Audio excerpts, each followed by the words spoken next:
Howdy all. Just got back from a run, that's why I look sweaty and crappy.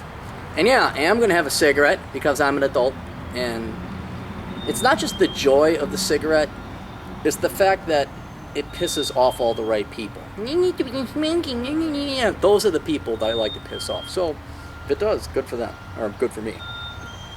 Now today, I want to have a real quick one about tax deductions. And the reason why is it dawned on me that a lot of you, readers, viewers, listeners, and a lot of my friends are of the independent-minded type, which is not that conducive to employment. So a lot of you are going to be predisposed to self-employment because you just can't tolerate a douchebag boss. Now, there are many pros and cons to being self-employed, but one of them is being able to write off a lot of expenses, because if you write off your expenses, you pay a lower tax bill.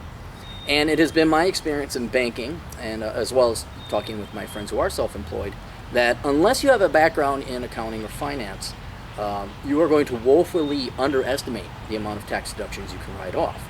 So I want to put together a quick little video on how to approach them, because it's to everyone's benefit, but at the same time, you don't want to abuse it, because then you go to jail and get on the bad side of the IRS. Now, in general, the rule of thumb I give to my friends is anything that you can legitimately tie or relate to your business is a tax deductible expense.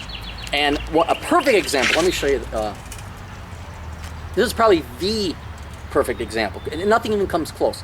Whether you like him personally or not, or agree with his lifestyle, Rush Vorick, you could go rushv.com, and if you don't know who he is basically an international playboy.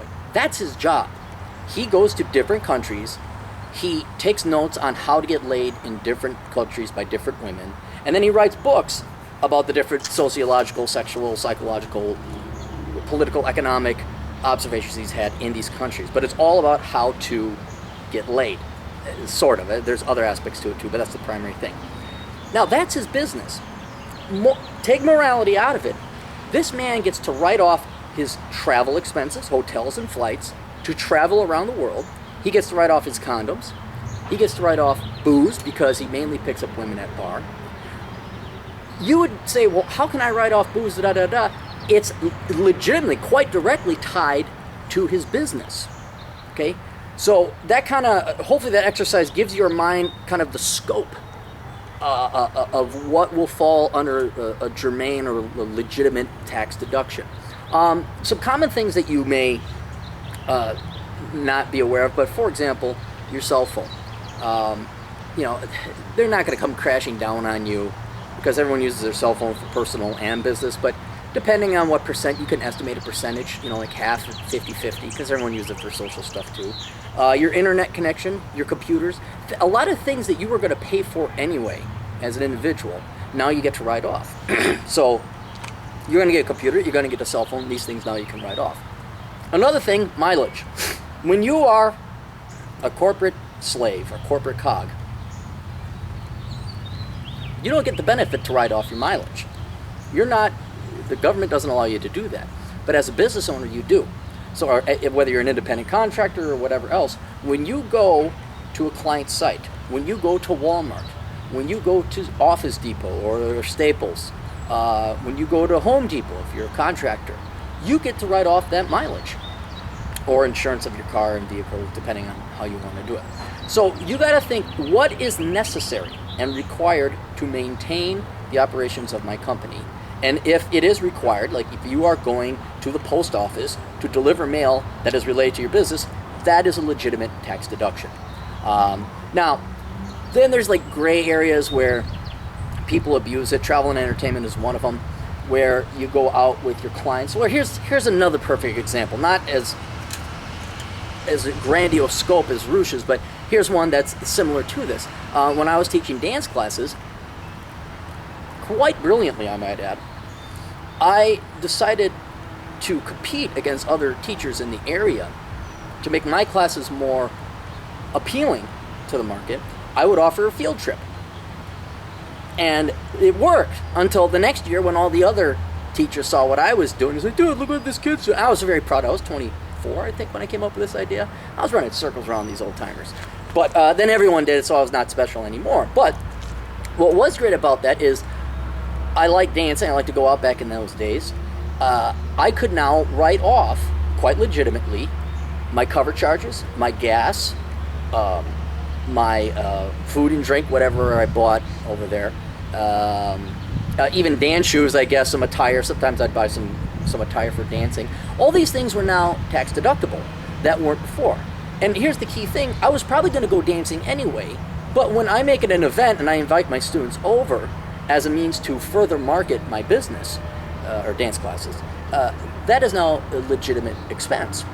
So there are ways, and now that's legitimate. Now, where a lot of people will get tripped up by the IRS, or your state agency, your state revenue collection department, is they will make irrational deductions, things that are not legitimate. So they'll go out with their family and they'll say, hey Bob, ask me a question about my business. Hey Bob, how's it going being a mortgage broker, you piece of scum?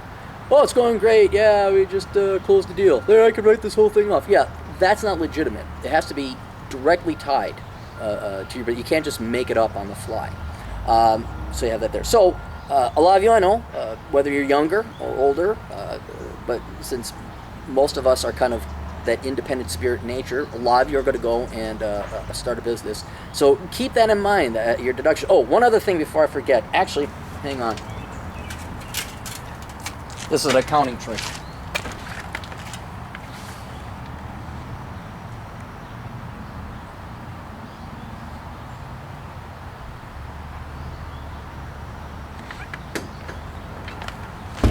Okay.